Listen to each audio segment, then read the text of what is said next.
Hello, this is chapter 3 of Bob. Livy.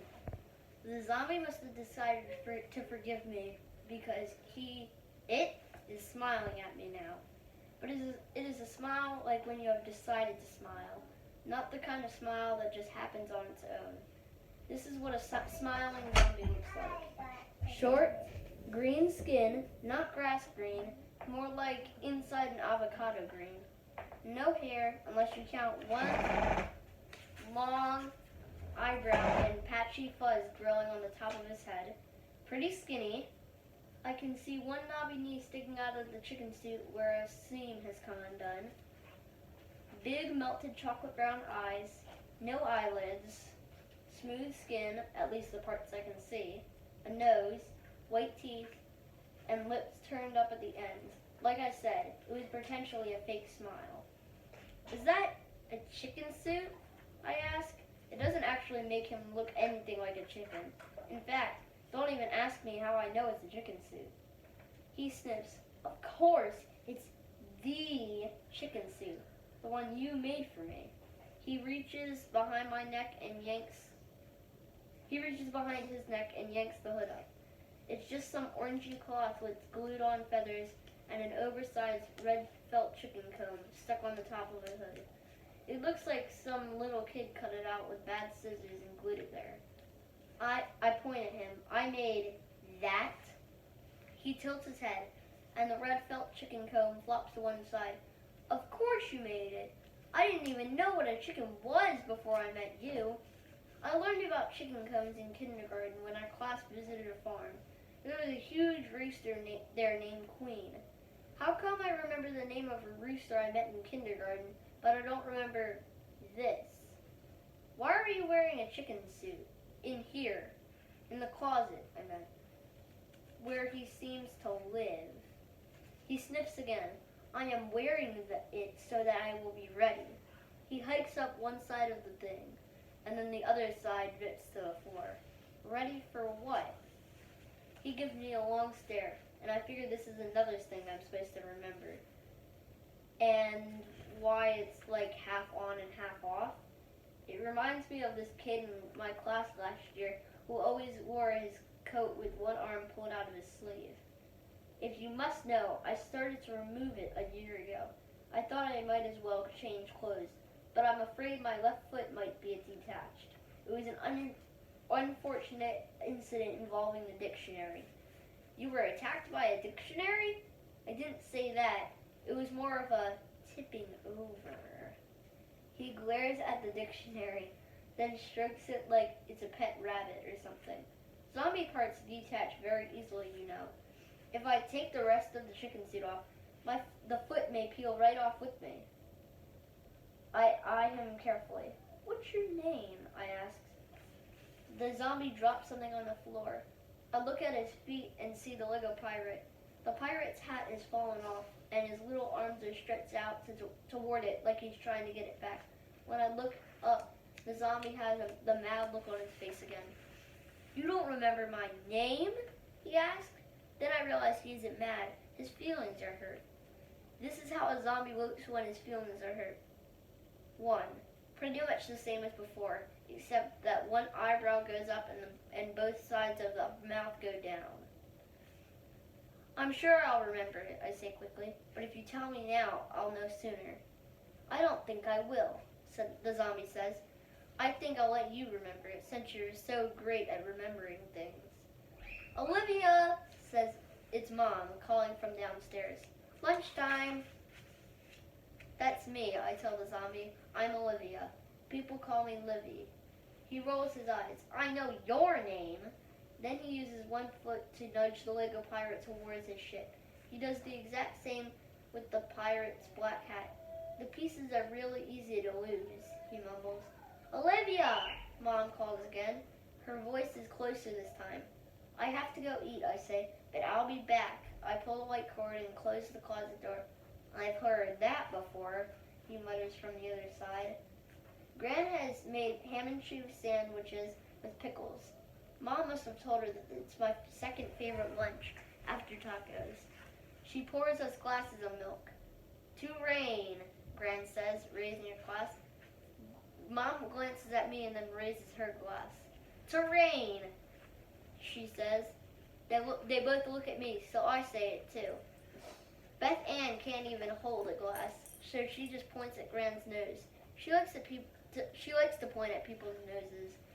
It hasn't rained in Gran's town for a long, long time, which is bad. It's called a drought. It's bad for the plants, bad for the animals, and bad for the people who live around here.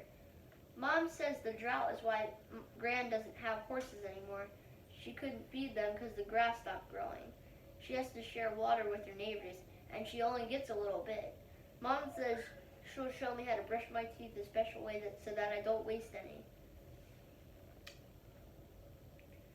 "Livy," Gran says, "when your mom leaves and it's just the two of us, I thought maybe you and I could bake a cake." She shows me a fat cookbook called Woman's Weekly Children's Birthday Cookbook. "Livy, this is the best cake cookbook on the planet," Mom says. Cake sounds good, but I have a zombie waiting for me upstairs, and I don't really want to think about Mom leaving, so I say it sounds great. Lunch is pretty quick because Beth Ann gets right down to what Dad calls her job, which is crying. Yes, crying is her job, and she's really good at it. No one even bothers to talk when she cries because it's so loud. Gran rubs Beth Ann's back while we put our heads down and eat. When I finish my sandwich, my pickle, and Mom's pickle, I shout over the crying to say I'm going upstairs to read in the canopy bed. And Mom shouts back, "Great idea!" And she says she'll help me find a book. I talk really loudly in the upstairs hall so that the zombie will know I'm not alone. When we walk into my room, the closet door is closed and there's no sign of them. Mom puts her hand on my shoulder and leads me to a bookshelf against the far wall. "These were all mine," she says. I tilt my head to read a few titles. "Alice in Wonderland," which of course I've heard of, and "Snugglepot" and "Cuddle Pie," which I haven't. Mom picks out a book with a strange cover, one of a half-smiling girl and the other half of a knight wearing black armor, lined up so that they look like two sides of one person. "Half magic," she says. "I loved this book when I was your age. Just think, Olivia, when you were here before, you couldn't even read. Time goes by so quickly." I lie on the bed and pretend to love Mom's book right away, even though it usually takes me a little while to love a book. Then she gives me a quick hug and goes back downstairs, where Beth Ann is still crying. I run to the closet. The zombie is hovering over the Lego pirate ship again, this time with the Lego monkey in his hand. He drops the monkey and puts his hand over his ears. "What," he asks, "is that horrible noise? Close the door." I tell him it is only the baby doing her middle of the night crying. Is it the middle of the night? It doesn't feel like the middle of the night, though I admit that a closet is not the best place to decide what time it is. There is a certain timelessness to closets. This one, anyway. It's the middle of the night in Massachusetts, I tell him. Gran's house is 14 hours ahead of Massachusetts time. "Well," he says, "I guess your baby must be really good at math, but I wish you would make her stop." "It's annoying, but it's her job," I tell him, "and she's not my baby. Although I did name her. Mom and Dad let me because they read a book that said it might help with my adjustment to being a big sister. I have no idea why I called her Beth Ann. They probably should have named her themselves." Downstairs, a phone starts ringing. Grand Nicholas has a really loud phone because her hearing isn't so great, so you can hear her phone ringing even when Beth Ann is crying. When I talk to Grand Nicholas on the phone at home, Mom always stands right behind me and tells me to speak up. And Gran always says, "Tell your mother I can hear you just fine." I got my ears on. That's what she calls her hearing aids, her ears. I guess the phone was for Mom because now she's yelling into it and laughing. My mom hasn't seen her friends in 5 years, I tell the zombie. He looks up. "Me neither. Do you have any friends?" I ask him. "Friends like you?" "That," he says, "is what we were trying to find out. Remember? And I'm tired of saying don't remember. Instead, I point to his foot, the one inside the chicken suit. Can you wiggle it? I think so. I see the bottom of the chicken suit move, and one of the feathers flutters off. He sneezes. Take the suit off. I say, I bet your foot's totally fine. No, he says quickly. I'm not in the mood. You're scared. I'm not scared. I just don't feel like it. What kind of zombie gets scared about taking off a chicken suit? I thought zombies were strong and powerful. Are they? He looks up at me. You've really never met another zombie? He shakes his head. But what about your parents? He's quiet now, concentrating on attaching the little plastic monkey to the pirate ship's mainsail. 2 hands, he tells the monkey. We don't want you to fall off and get lost like poor Mr. Parrot. The zombie has definitely spent too much time alone. You don't have parents? I ask. He rolls his eyes. We've been over this, he says. No parents that I know of. No idea who I am. No idea why I was mixed up with your grand's chickens. No idea where I came from or how to get back. Then how do you know you're a zombie in the first place? The same way I know a lot of things. You told me. Me? You mean before, when I was 5? I didn't know anything. I blink a few times and then take a long look at him. Why did I think he was a zombie when I opened the closet door this morning? He's green and his clothes are kind of ratty, but does that make him a zombie? I'm pretty sure 5-year-old me confused both of us. Listen, I say, what if you're not a zombie? I am a zombie. That's why I don't need to eat or sleep much. And that's why I'm so careful about my parts falling off. But have any parts fallen off? Ever? He glances at the foot inside the chicken chute. I'm not sure. Hold out your hand. He holds out one hand. Look, I say, 5 fingers. He wiggles them.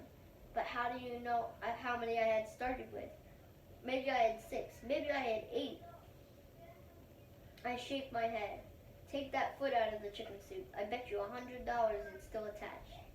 He hugs the ratty-looking orange cloth to his body. No.